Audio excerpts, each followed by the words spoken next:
Matrix, pero ito, naka-flash na po. Thank you. Thank you. Please proceed, Senator Trillanes. Si Rodrigo Duterte naman nakatanggap din ng 7,440,846.07 kaparehas nung kay Sara Duterte mula kay Sami Uy noong 22 October 2012, nung 04 April 2013 muling nakatanggap ng pera si Rodrigo Roa Duterte ng 7,440,846.07 mula kay Sami Uy. Ang total na tanggap ni Rodrigo Duterte ay 15,656,692.14. Ito po ay mga manager's checks mula kay Sami Uy. Kay Sebastian Duterte naman, noong 09 March 2011, nakatanggap si Baste Duterte ng 10,316,591.18 pesos mula kay Sami Uy. Again, noong 25 October 2011, nakatanggap si Baste Duterte mula kay Sami Uy ng 10,316,592.68. Noong 23 April 2012, nakatanggap si Baste Duterte mula kay Sami Uy ng parehas na amount, 10,316,592.68 pesos. On 22 October 2012, nakatanggap muli si Baste Duterte mula kay Sami Uy ng 10,316,591.18 pesos. Noong 10 April 2013, nakatanggap si Baste Duterte mula kay Sami Uy ng 10,316,591.18 pesos. So ang total na natanggap ni Baste Duterte mula sa drug lord na si Sami Uy ay 51,582,958.80 pesos, all in manager's checks. Kay Pulong Duterte naman, 14 March 2011, nakatanggap si Pulong Duterte mula kay Sami Uy ng 9,703,609.39 pesos.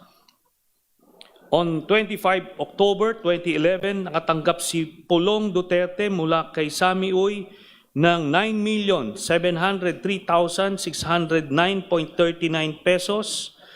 On 24 April 2012, nakatanggap si Pulong Duterte mula kay Sami Uy ng 9,703,609.39 pesos. On 22 October 2012, nakatanggap si Pulong Duterte mula kay Sami Uy ng 9,703,609.39 pesos, all in manager's checks. Ang total na natanggap ni Pulong Duterte mula sa drug lord na si Sami Uy ay 38,814,437.65 pesos.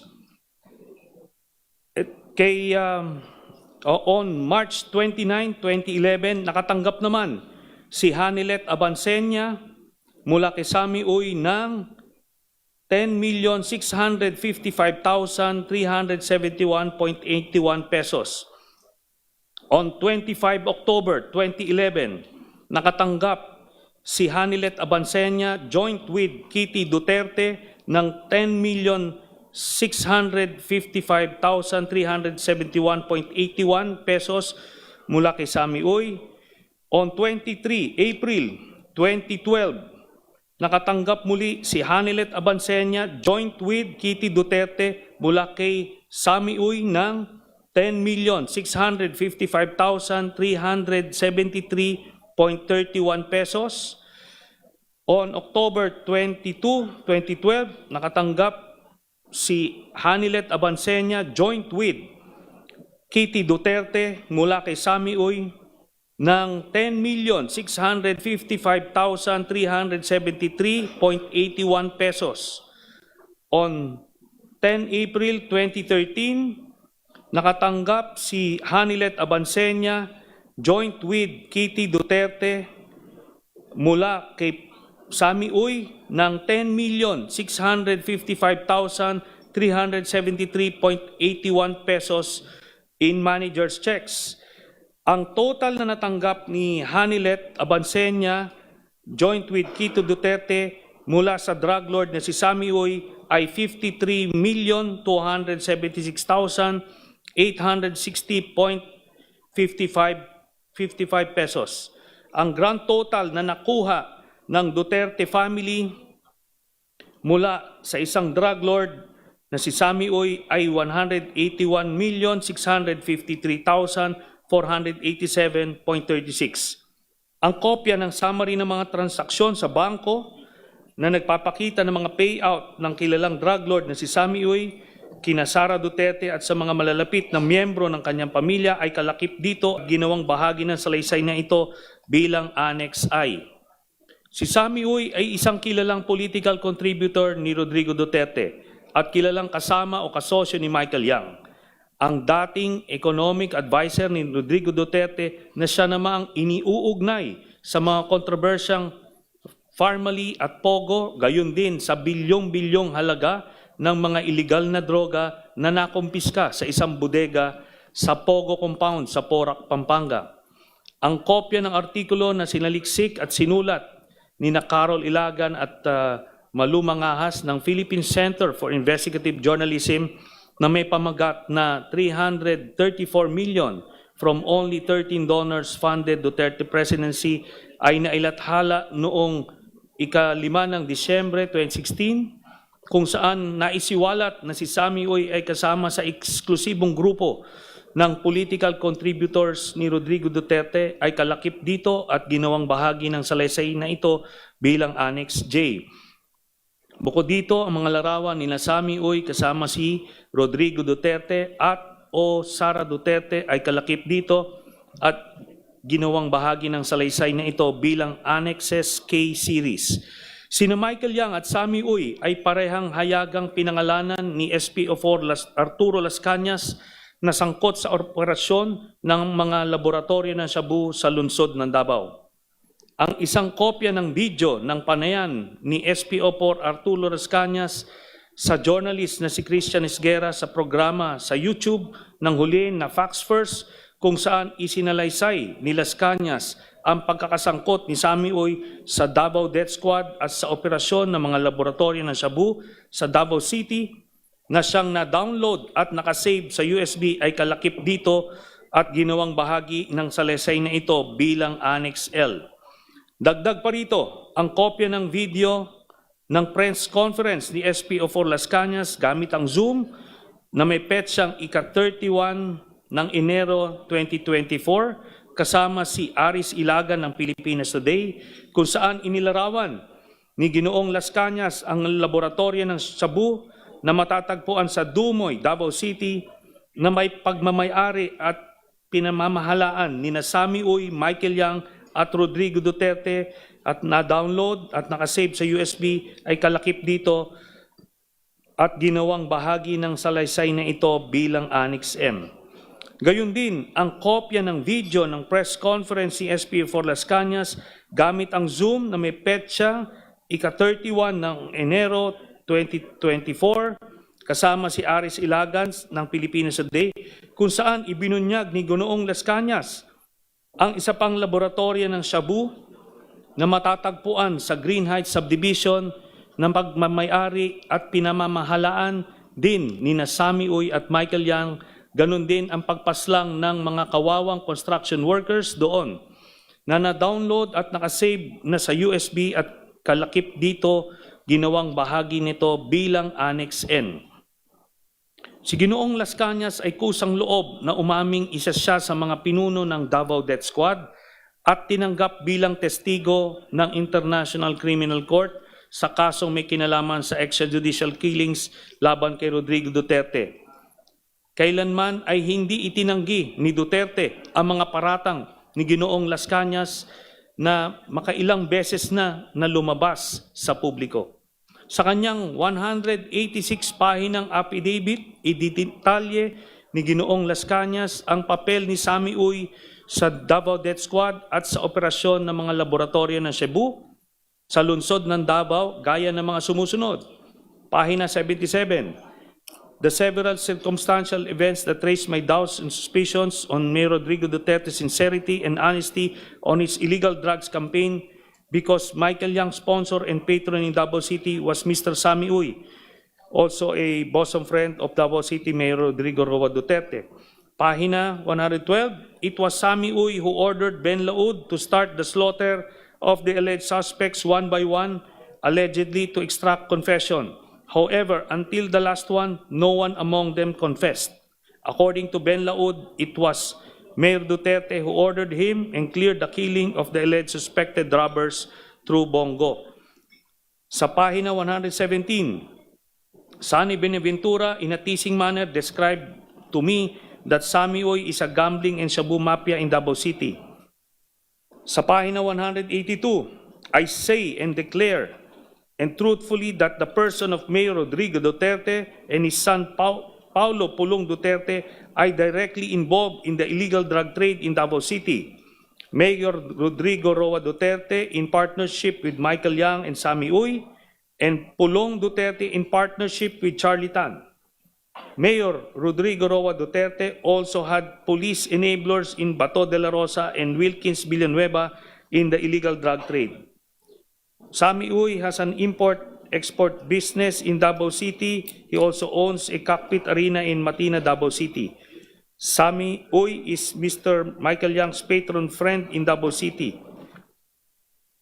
I know it also through Michael Yang's custom broker, Mr. Randy Usman, my friend and associate in smuggling activities in the port of Davao in year 2012.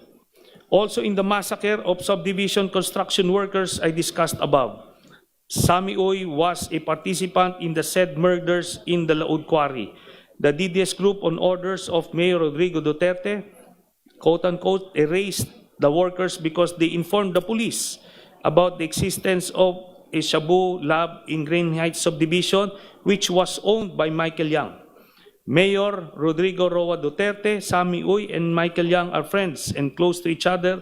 I saw them personally together in hotels in Davao City and in several occasions. Ang kopya ng 186 pahinang affidavit ni dating SPO4 Arturo Las Cañas, kabilang ang 3 pahina ng mga annex na nakalakip doon, ang video ni SPO4 Las Cañas habang isinasalaysay ang nilalaman ng kanyang affidavit, at ang video ni Las Cañas habang nilalagdaan ang kanyang affidavit at pinapatunayan ang katotohanan nito na siyang mga kopyang isinumite rin sa ICC bilang ebidensyang testimonyal para sa prosecution ay kalakip nito at ginawang bahagi ng salaysay na ito bilang Annexes O, O-1 at O-2. Ang mga transaksyong pinansyal ni Sara Duterte at mga malapit na miyembro ng kanyang pamilya na naugnay kay Sammy Uy at mga tinukoy na mga personalidad na sangkot sa droga ay lubhang nakakabahala. Hindi lamang ito ay malinaw na paglabag sa konstitusyon at sa iba't ibang batas ng bansa, kundi malinaw din na naglalagay sa malalim na pagdududa sa kanyang personal na integridad at kakayahan o moral capacity upang patuloy na magsilbi bilang pangalawang Pangulo ng Republika. Kaya naniniwala ako na dapat lamang panagutin siya at litisin sa pamamagitan ng impeachment. Bahagi ng nabanggit na yaman ni Sara Duterte ay maliwanag na makikita na galing sa payouts ng kilalang drug lord na si Sammy Uy na pumapasok sa kanyang bank accounts at inilihim niya sa kanyang salin mulang 2007 hanggang 2013 at sa taong 2016. Ang pagkabigo ni Sara Duterte na ideklara ang kanyang kabuang yaman ay sinaliksik at inireport nila Florin Simon at malumangahas ng Philippine Center for Investigative Journalism, PCIJ, sa kanilang ulat na may pamagat, Duterte, Sara, Paulo, Mark big spikes in wealth, cash while in public office, na nailathala noong ika-4 ng Abril 2019 na siyang kalakip dito at ginawang bahagi ng salaysay na ito bilang Annex P. Alinsunod sa mga nabanggit na mahalagang impormasyon, isa ako sa mga nagreklamo at nagsampa ng isang verified complaint laban kay Sara Duterte sa Office of the Ombudsman noong ika-21 ng Enero 2026 dahil sa kanyang malinaw na pagkakasangkot sa money laundering at pagkakaroon ng ill-gotten wealth, hindi maipaliwanag at natatagong yaman o suhol na nagkakahalaga ng daang-daang milyong piso na maliwanag na hayagang paglabag sa saligang batas at sa mga umiiral na batas. Ang kopya ng verified complaint na may petsang ika-21 ng Enero 2026 ay kalakip dito at ginawang bahagi ng salaysay na ito bilang Annex Q. Sa kabuuan, sa aking pananaw, lumalabas na lahat ng ito ang mga sumusunod. Una, si Sara Duterte ay kasangkot sa korupsyon noong unang pumasok pa lang siya sa gobyerno. Pangalawa, si Sara Duterte ay may mga tagong yaman na nakuha niya sa mga iligal na paraan. Pangatlo, si Sara Duterte ay hindi nagdedeklara ng kanyang tunay na yaman sa kanyang salin. Pang-apat, sina Sara Duterte at ang mga malalapit na miyembro ng kanyang pamilya na sina Rodrigo Duterte, Pulong Duterte, Baste Duterte, Hanilet Abansenya at Kitty Duterte ay tumanggap ng daang-daang milyon na pera mula kay Sammy Uy na isang kilalang drug lord. Sa aking paniniwala, ang lahat ng ito ay pasok sa impeachable offenses ng betrayal of public trust, graft and corruption at other high crimes na nakasaad sa ating saligang batas. Ang sinumpaang salaysay na ito ay aking kusang loob na isinagawa ng walang naguudyok o panakot bilang patotoo sa lahat ng nabanggit at nakasulat dito bilang aking personal na testimonya sa impeachment hearing ng House Committee on Justice sa kasong impeachment laban kay Sara Duterte at para sa anumang legal na maaring paggamitan nito. Ito pong sinumpaang salaysay na ito ay sinumpaan ko noong April 21, 2026 sa harap ng Notary Public. Salamat po, Mr. Chairman. Thank you, Senator Trillanes. COMSEC, please provide copy of sinumpaang salaysay to all the justice members for reference. Honorable De Lima, Thank you, Madam Chair. May I proceed with my clarificatory questioning? kindly proceed. My clarificatory questioning will focus on certain annexes, Annexes A, B, H, and I, and paragraph 23 of the Sinumpaang Salaysay. Nabanggit niyo po, Senator Trillanes, sa paragraph 9 ng inyong Sinumpaang Salaysay, na sa tulong ng mga accountants at finance specialists, na pag-alaman ninyong mayroong kabuuang mahigit 2.4 billion piso. Ang exact amount po ay 2,472,103.75 na pumasok at dumaloy sa mga joint bank accounts ng mag-amang Rodrigo at Sara Duterte. Tama po ba? Opo, tama po, Your Honor. Nabanggit nyo rin po kanina na mayroon kayong kopya ng summary ng mga deposito at o mga inter-account transfers na indineposito sa mga accounts ni na Rodrigo Duterte at Sara Duterte. Tama po ba? Tama po, Your Honor. At ito po ay naka-attached as Annex A sa inyong affidavit. Tama po? Tama po, Your Honor. Madam Chair, we may request that Annex A of the Sinumpaang Salaysay be flashed on the screen. Secretariat, kindly flash Annex A of the Sinumpaang Salaysay. Sino pong gumawa ng Annex A? Senator Trillanes. Ito pong Annex A ay in-extract namin dun sa original document na nasa Annex H. Dahil ang binigay po sa amin ay yung bali ganito po, no, aside sa isang soft copy, ang binigay po sa amin ni Ginoong De Mesa ay ganito po na dokumento. So mahaba po siya. Yung kabuuan po yan, yung Annex H. Yes. Yung Ito po, kabuuan, actually, ang parang kompleto. Yun po ang sinasabi nyo. Opo. At ito yes. pong Annex A ay alin naman po Ito as naman- extracted from that? In-extract po ito lahat po ng naideposito o nag-credits doon sa joint account ni Sara Duterte at ni Rodrigo Duterte po. Okay, Your Honor. wala pa po ba yung... Secretariat, may we know if we have the Annex A already ready to be flashed in the screen? They will be flashing it soon. Diyan po. Habang nandito po, Madam Chair, Yeah. ang Executive Director ng AMLC, I would like to direct some questions to him as well. Gusto ko po sanang ipa-verify sa Honorable Executive Director ang ilan. Pipili po ako ng 5. Parang may pagka-random po yung pagkakapili ko ng 5 na mga entries dito sa Annex A na siyang summary ng mga deposito o mga inter-account transfers na indineposito sa mga accounts ni Rodrigo Duterte at Sara Duterte.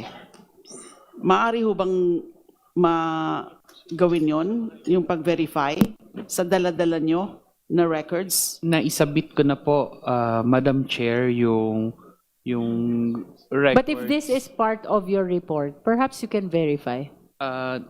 If there are specifics that I can Yes. check with the report, if it's part of the report. If the transactions are part of the subpoenaed documents of AMLC, I think the executive director can confirm whether or not the same pertains to the same transaction.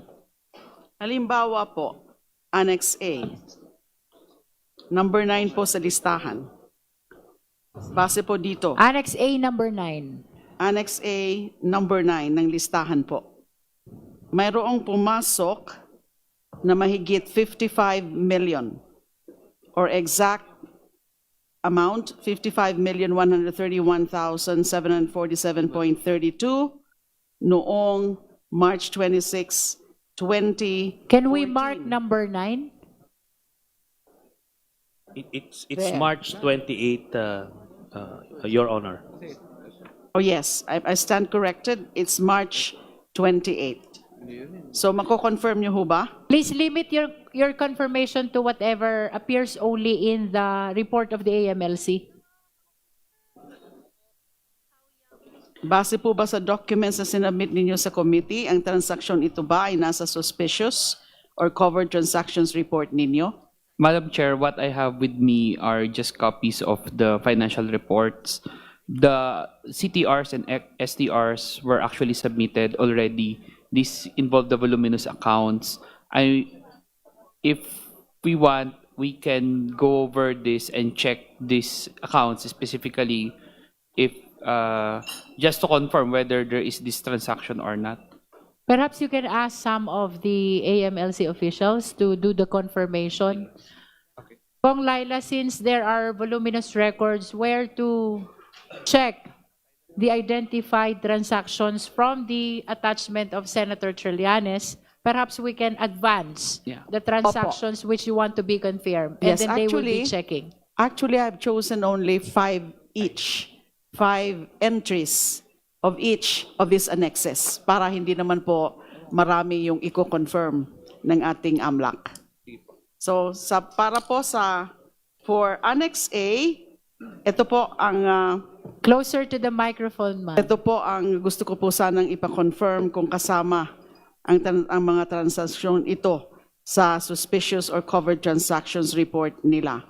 So number 1 is the page 1, number 9 sa listahan, 55 million noong March 28, 2014. Next would be same page page 1, number 16 sa listahan, meron ho bang pumasok na mahigit 41 million? Exact amount, 41,721,035.62 noong October 2, 2013. Next would be sa page 3 ng Annex A, number 44 sa listahan sa halagang mahigit 53 million. Exact is 53,817,613.48 noong February 25, 2010. Next would be page 4. So ito po yung pang-apat. Number 60 sa listahan. Mayroon po bang pumasok na mahigit 52 million? Exact amount is 52,485,191.85 noong April 14, 2009. And then the fifth one. So sabi ko nga po, pumili lang po tayo dito. Pumili lang po ako ng 5. Sa dami po niyan, there are about 71 listed entries in Annex A. So page 4 din po, number 64 sa listahan. Mayroon po bang pumasok na mahigit 49 million? Ang eksakto pong amount, 49,281,009.98 noong 22 May 2007. Yun po sa Annex 1. Madam Idi? Chair, can we be given a bit of Yes. time? And then we'll revert, we'll just check one by one. The Honorable Dilima can proceed to the next clarificatory question. We'll go back to that after they are able to confirm from their records. Yes, Madam Chair. So let's proceed to Annex B. So this is also confirmation of transactions? Confirmation, but some preliminary question lang po. Isang preliminary question lang po kay Senator Trillanes. You may proceed. So sa Annex B nyo po, balikan po natin na nabanggit nyo rin po sa paragraph 12 ng inyong sinumpaang salaysay na may mahigit 111 million piso o eksakto 111,634,144.05 as of April 2016, nakabuang value ng pumasok na transaksyon sa mga joint bank accounts ng mag-asawang Sara Duterte at Mans Carpio at mga joint accounts kasama ang iba pang miyembro ng pamilya Duterte. Tama po ba? Yes, Your Honor. Nabanggit rin niyo po na mayroon kayong summary na mga pera o transaksyong pumasok at dumaloy sa joint account ng mag-asawa at joint accounts kasamang iba pang miyembro ng Duterte family. Tama po ba? Yes, Your Honor. At ito ay naka-attach bilang Annex B ng inyong affidavit. Yes, Your Honor. So, maari po ba nating ipakita rin ang Annex B sa screen? Secretariat, please flash Annex B of the sinumpaang salaysay of Senator Trillanes. At yun ba ho bang Annex B? Ganon din po kanina. Nasabi niyo po ay in-extract yun sa Annex H, yung pinakakompleto na mga transaksyon. Yes, Your Honor. At sino rin po ang gumawa nito? Yun din pong aming mga financial specialist and lawyers at staff po, Your Honor. With respect po sa Annex A, just like sa Annex B, just like sa Annex A po, ito rin po ang ipapa-confirma ko sa Amla, please AMLC. take note of the transactions which will be mentioned by the Honorable Dilima for your verification and confirmation. 5 rin po ito. Sa page 1, row 5, mayroong 2.5 million pesos na pumasok sa noong June 11, 2015.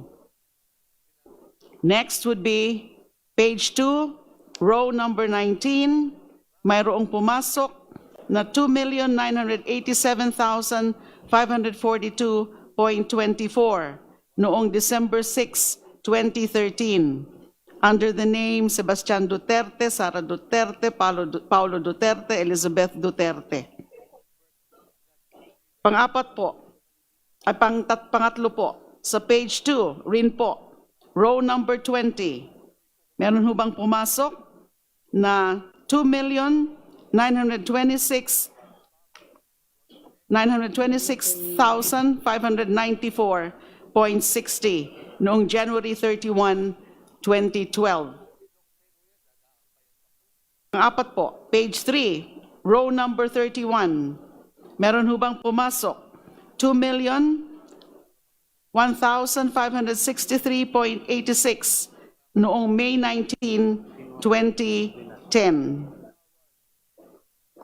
Ganon din po sa mga pangalan nila Sebastian Duterte, Sara Duterte, Paulo Duterte, Elizabeth Duterte. Panglima pong napili ko na numero, na entry po, sa page 3, row number 38, meron ho bang pumasok na mahigit 2 milyong piso? Or 2 million, or the exact figure is 2,114,168.43 noong May 14, 2008. Yun po yung 5 insofar as Annex B is concerned.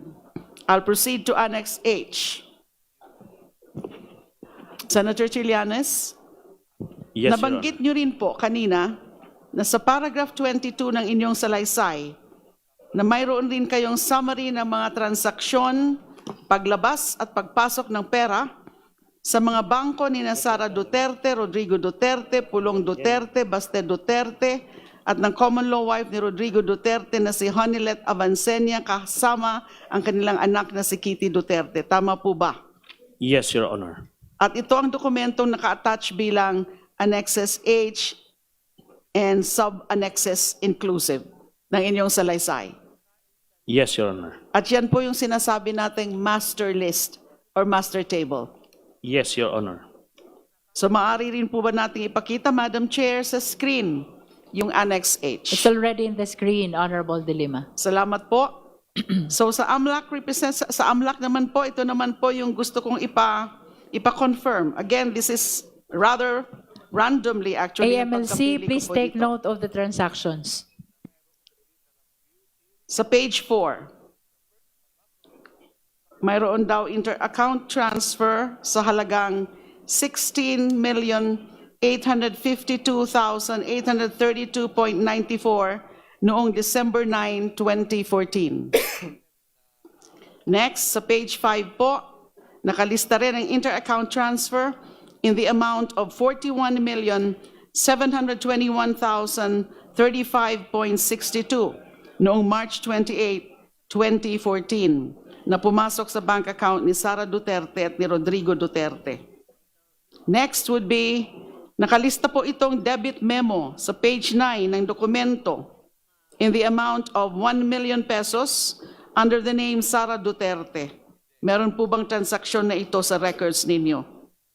Next, sa page 10 ng Annex H, mayroong cash deposit na halagang 1,750,617.84 sa pangalan ni Sara Duterte noong March 3, 2011. Next, the fourth one, sa page 11, naman po ng Annex H, mayroong debit memo sa halagang mahigit 2 milyon, 2,1,563.86 sa pangalang Sebastian Duterte, sa account nila Sebastian Duterte, Sara Duterte, Paulo Duterte, Elizabeth Duterte. Meron ho ba transaksyon ito sa inyong mga flag transactions na isinumite sa committee? And last, for Annex H, page 12 naman po. Another example, mayroong credit memo sa halagang 10,374,307.49 sa pangalang Sara Duterte at Rodrigo Roa Duterte. Kasama rin ho ba ito sa mga flood transactions? I wish to point out, Madam Chair, na sa pagpili ko po dito ng mga parang mga random entries, ay hindi ko na po siyempre sinama yung mga napili ko rin doon sa Annex A and Annex B dahil ito nga pong Annex H is already the master table. Senator Trillanes, sa paragraph 23 po ng inyong sinumpaang salaysay, nabanggit nyo rin na base sa impormasyong inyong nakalap, tumanggap ng pera o nag-encash ng cheque si Sara Duterte at iba pang miyembro ng kanyang pamilya mula sa isang kilalang drug lord na si Sammy Uy o Samuel Uy. Tama po ba?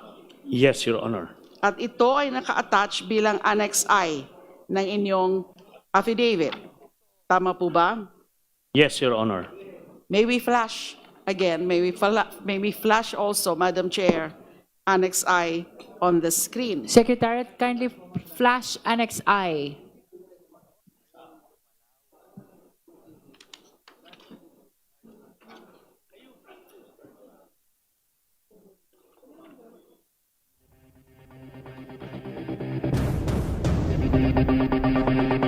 Annex I of the affidavit, please. Secretariat, please flash.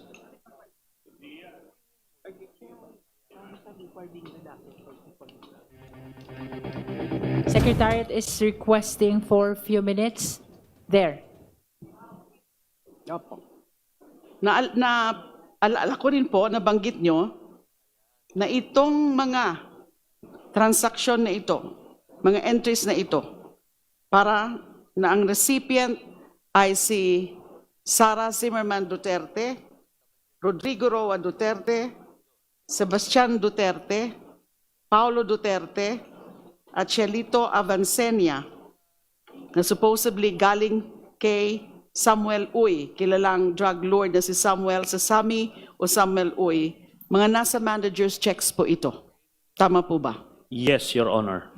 At kapansin-pansin din po, na karamihan ng entries dito, kasama na yung, yung kung saan ang recipient ay si Sara Zimmerman Duterte, uniform amount. Di ho ba? Yes, Your Honor. Kay Sara Duterte, yung dated March 17, 2011, October 25, 2011, and April 24, 2011. Yes, Your Honor. 140. And same with the one of Digong Duterte as well. Yeah, two of the three. Yeah, two of the Kay Digong Duterte, Rodrigo Duterte. Ganon din yung para kina Sebastian Duterte. Mga uniform amounts in manager's checks. Yes, Your Honor. Ganon din po yung kay Paulo Duterte. Uniform amounts. Yung kay Sebastian Duterte po, uniform amounts of 10,316,592.68 or 0.18 or 0.68. At yung kay Paulo Duterte, uniform amounts of 9,703,609.39. At yung naman kay Shelito Avancenia, uniform amounts din po, limang entries po ito, 10,655,371.81. Tama po ba?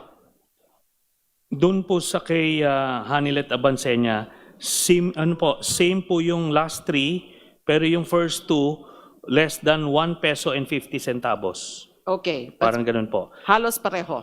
Yes, Your Honor. Opo.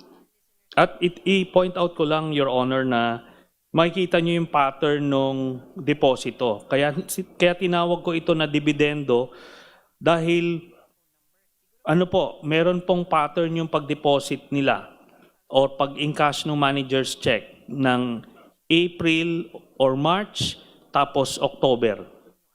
So, ganun palagi po yung pattern niya. Every 6 or 7 months Ang pagpasok. nagbibigay po ng dividendo through manager's check na ang account owner po dito ay si Sammy Uy. Siya po ang account. Siya ang account Siya po ang owner. account owner. Nag-issue siya ng manager's check sa pangalan po nitong mga bawat miyembro ng pamilya Duterte, Your Honor. So lahat manager's checks at ang pangalan ng account si Samuel Uy. Yes, Your Honor. Okay.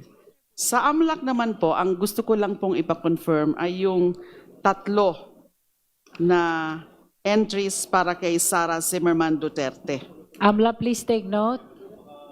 Nandyan po, naka-flash po yan sa Annex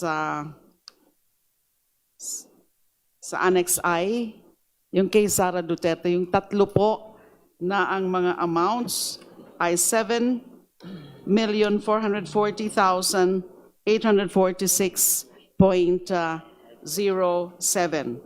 Yung una po, pumasok ng March 17, 2011. Yung pangalawa po, manager's check din at same amount noong October 25, 2011.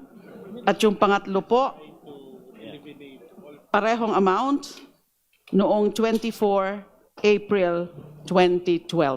So yun po ang gusto ko po sanang ikumpirma ng AMLAC kung kasama sila doon sa listahan, doon sa mga suspicious transactions. AMLA, please signify once you're ready to answer. And please limit your answer to the queries of the Honorable De Lima as to whether or not they are part of your report. That is to be consistent to the nature of our proceeding.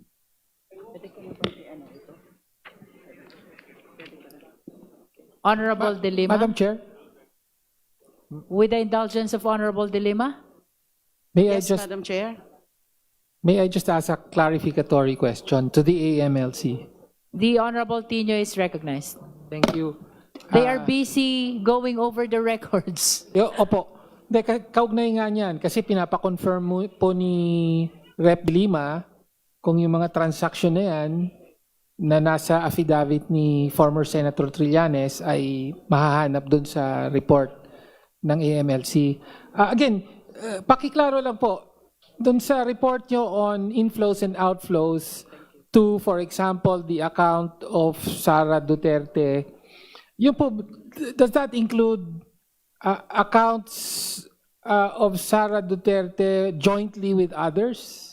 Ibig sabihin, pati yung mga hindi lang solong account niya. That is correct, Madam Chair. Okay, so posibleng are you at liberty to disclose as well kung anong mga joint accounts ito o hindi? Kasama po ba sa report nyo? Madam For example, binabagit kasi dito, joint account with Rodrigo Duterte. Kasama po ba yun? Madam Chair, in our report, our focus was on the transaction. Okay. So there are some accounts that were mentioned, but they are not identified on the basis of the personalities. So as we mentioned earlier, we're not really looking at the personalities. We're looking at the flow of money. So when we analyze, it's more on the money trail. Okay. So in other words, kasama yung mga joint accounts with others. There may be indicated, but we cannot say that all of Okay. them. Thank you, Madam Chair. Madam Thank you Chair. to the Honorable De Lima. Welcome. Madam Honorable Chair, De Lima, you may continue. while waiting for the confirmation from the AMLAC on those entries that I indicated, I wish to ask questions on another matter This To is also AMLAC. for Senator Trillanes. for AMLAC po. For AMLA. AMLC, Executive Director, Yes, ma'am. dun po sa mga submissions nyo sa committee, meron ho ba kayong sinubmit na document na confidential information sharing? Sorry. The confidential information sharing?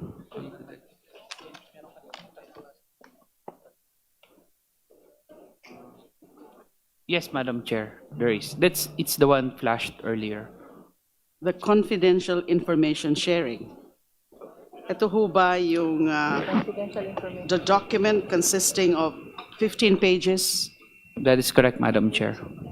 and that the subjects of this confidential information sharing are subject number 1, Sara Zimmerman Duterte, and subject number 2, Attorney Manasseh Reyes Carpio. That is correct, Madam Chair. Can we Reach number 1. Tanggaling-galing mo Smart dishwashing paste ko Pritong ulam na masebo Plato o kaldero Tanggaling for everyday Ganyan pag smart ang dishwashing paste. May double tanggaling formula. Tanggalang sebo, tanggalang bakterya. Bahit para walang bahit Linis fantastic sa metal at plastic Number 1 ko to Tanggaling-galing mo Smart dishwashing paste ACS Sa lahat ng bagay, simula pa lang, siguraduhing max protection na. Kasi pag kulang ang proteksyon, baka madaling masira. Sa ngipin, dapat may may Max Protection din. Max sa alaga ng unique toothpaste. With Max Protect Formula, help stop cavities before they start, while keeping breath fresh. Try unique maximum fluoride protection. Para Max alaga, Max protektado. ACS. Wow, ang saya. Isang barangay na labada, puro mancha pa. Goodbye, pahinga. Mommy, isang laba lang yan sa Pride Bar Blue. May powerful stain-away enzymes na malupit sa dumit mansya.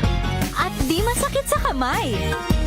Isang laba lang yan. Hello, pahinga. Hello, Pride Bar Blue. ACS. May nagbago. May arte. May budget. Akala nyo lang yon. So solid. White rose papaya, wow, white rose. White rose papaya, wow, white rose. White rose papaya. May glow up with white rose papaya. White Rose Papaya. May puti power times 2 kasi may papaya at niacinamide. May shea butter